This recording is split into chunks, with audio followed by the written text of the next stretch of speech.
Munich defeats Flamengo in a classic German versus Brazil matchup 4-2 with a lot of goals in this game, some class goals, honestly. And we see Bayern Munich come out on top of this Brazilian side Flamengo, who once again showed out with incredible atmospheres, incredible fans, but it's the Germans who end up seeing themselves victorious. Harry Kane showed out today, shooting from beyond the box in the first goal with an absolute blistering shot. And the second one just showing his class in front of goal, getting a nice little slip ball through to him. And he makes it 4 in that moment for Bayern Munich.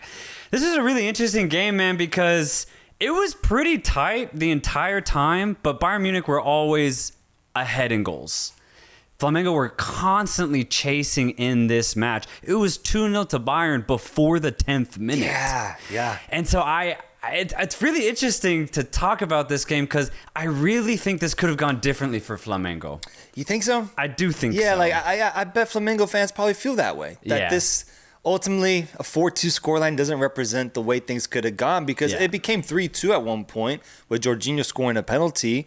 And you could see like the belief, the motivation that, we can do something special. And even I felt it watching. I was like, Flamengo could tie this game. Yeah. They could, given what we had seen before. But then it also made a lot of sense that Bayern got that fourth goal and killed the game off. But I do agree that it was open to that. That potential could have been very real for Flamengo. But in our preview, I mentioned it. I think Bayern Munich loves killing off hope. I think they do. And this game really represented that. Flamengo had multiple opportunities. I mean, Gerson's goal was an amazing finish that lifted the crowd up. You're within one goal now. You can tie it up. They felt that feeling once again when it became 3-2. But Bayern every single time had a response one way or another. And I think that's just the threat that Bayern poses, the quality, the class that they had. I think ultimately that dictated, controlled the game in their favor. Absolutely. And when you look at the goals Bayern scored, I think you would say it's a little unlucky for Flamengo. The first one, an own goal off a corner kick. Bulgar unfortunately hits it into the back of his own net. There's nothing you can do.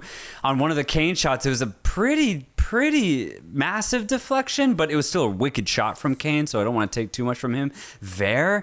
And then Goretzka's goal was crazy. Yeah. It was, you either call it a complete mishap from the Brazilian goalkeeper or you call it the best fake of the season. It's ridiculous how Goretzka shapes up to shoot, looking like he's going for a post, and then it actually curls near post. The whole defense, the goalkeeper from Flamengo completely not expecting it, and that's another goal that you concede. So I think for Flamengo, this ends up just being a very strange game.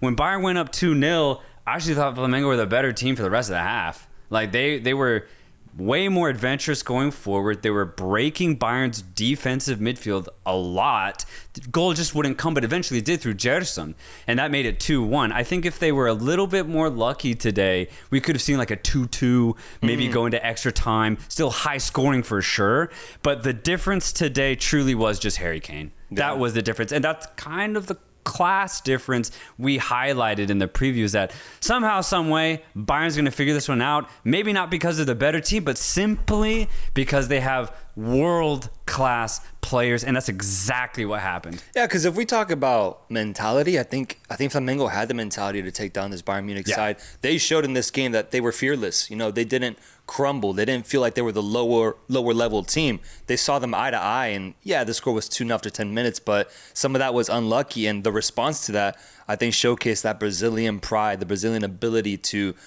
go face to face with some of the best teams in Europe. It's just that class difference, man.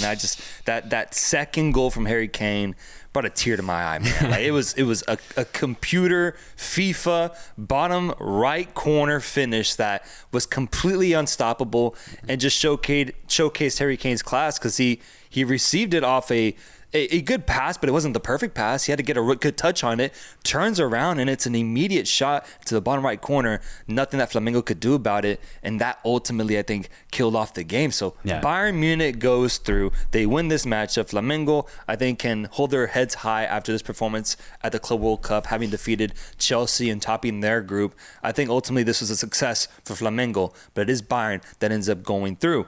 Bayern will now be scheduled to face off against the best team in the world. Yes, sir. The team that holds the European title, the UEFA Champions League title at the moment. A team that is leaving Mercedes-Benz Stadium feeling really, really good. I'm talking about PSG, Paris Saint-Germain, the champions, defeating Lionel Messi's side 4-0. Inter Miami losing by less goals than Inter Milan against PSG. That's all. That's my takeaway. Positive. That's a good positive for the MLS. It's a good positive for Messi and Inter Miami. What does that say, bro, about Serie A, man? My God, this game was just as one-sided as that Champions League final. There was nothing in this match. From a competitive standpoint, it was all PSG from the moment the ref blew the whistle. Miami were just playing the script. Yeah. And the script was just to get their asses whooped against the best team in the world in PSG. There's nothing else they could have done. Yeah. There's simply nothing else. I mean, beautiful goals. Neves, feeling good this game, but obviously Vitinha getting an assist, Ruiz getting an assist. It's just domination from this PSG side. Miami had no chance. This was barely a game. And that's the thing about this PSG team is they have so many weapons. You can get a João Neves masterclass all of a sudden. You can get a Kvaratskhelia brace. You can get a Hakimi, massive performance. Any of these players can operate and succeed offensively. It's just a matter of who's feeling it on the day. Who had a happier lunch, who got better sleep. I don't know what dictates it, but for some reason, João Neves today showed up, bro, and he showed out. I think this is why we were saying that this would be the greatest result in Messi's history because of what we saw. This game was done after 40 minutes once it became 2-0, and he got 2 more goals to concede there. That second half was completely pointless, and it's just the expected result, I think, worldwide. PSG goes through. Inter Miami, I think, sort of like Flamengo, can hold their heads high after what they did this tournament. I think this is the most that an MLS team could have achieved realistically. Tough that they got drawn against PSG, but at the end of the day, man, getting through to the quarterfinals would have been very reliant on the matchup for Inter Miami. They didn't get lucky with that. And so I just, I'm happy with it. I'm happy with what they did, the highs that they showed, and the fact that we were there to see it in person against Palmeiras was really, really cool. Yeah, no, absolutely. If you're into Miami, I don't think you could have expected anything more than a 4-0 loss, to be honest. But for PSG, man, dude, that second goal with Barcola getting on the ball, kind of taking his defender, and then with the quickest feet releasing the ball to Ruiz, who then stays calm and composed and finds a lateral ball over to João Neves. This is the future of football. This is beyond modern football. What PSG are doing right now, this 2025 season, it's some of the most fluid, most attacking, most beautiful offensive football I have ever seen in my life. Ever. And it's why I still think they're the best team in the world. It's why I think they'll go on to win this tournament if they're playing like this, which I wasn't sure.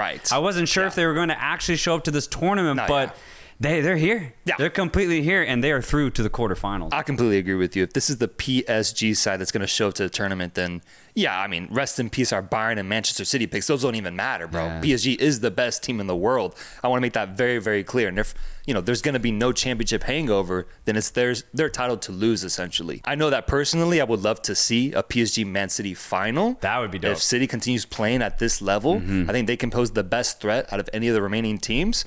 But it'll be cool to see Bayern Munich now line up against this PSG side and have their best shot at it here. Ultimately, it's a game that I think will look great on paper, but I think I have the same sentiment as I would have going into this tournament. I think PSG is a much better side than Bayern Munich. I think they have the better players. You already went through it all. They're the Ilya Taporia of football right now. They're going to knock this team out, brother. I have PSG defeating Bayern in the quarterfinals. Yeah, so do I. One thing that frustrates me about watching this Bayern side is I do think they've improved their creativity up top. Olise looks so much more comfortable than he did at the first half of last season. He's way more dangerous. It seems like the team trusts him more to give him the ball a lot more. And then, of course, you still have Harry Kane, one of the best finishers in the world. Serge Gnabry's here. Musiala's trying to come back from injury. That might help Bayern. But, dude, in the defensive center for Bayern Munich, it's too loose. It's too loose. Flamengo broke their lines at least 20 times in this match. PSG is going to do the exact same thing. Difference here is that PSG is going to score their chances. So Bayern Munich will remain threatening offensively because they do have great attacking players. But right now, Upamecano, he's just not doing it. And Taz come in and it's not that Ta's a bad center back, but I haven't been impressed with his solution. He's just not the solution, man. He hasn't had great performances right now. He just joined the team, and that's not the type of chemistry you want with your center backs going into a game against PSG. It's just not what you want. And then when you look at Kimmich and Goretzka, again, they're great when they press forward and join in on the attack, but they're just not physically imposing enough. They are against 90% of teams, but I'm talking about PSG here, man. Bro. Yeah. Who every single one of their players might be the best in their position right now. Bayern Munich, I just do not see them beating PSG in this match. And we've seen it before this whole season. You can't outscore. You can't get into a shootout with PSG. The only way you can beat this PSG side is if you take upon the Botafogo approach, funny enough, where you keep it very, very tight, and those singular opportunities you take advantage of, and you get the victory. So to keep the game tight, you got to have a star-studded defense. You got to have a reliable defense. I don't think Bayern has it to be able to execute in a plan like that. They do have the offensive talent, but at the back, too many questions. PSG, 0 questions whatsoever. I would be surprised if they end up losing to Bayern Munich here in the quarterfinals. So PSG is the pick for us. PSG is the pick for us. I need that clap again.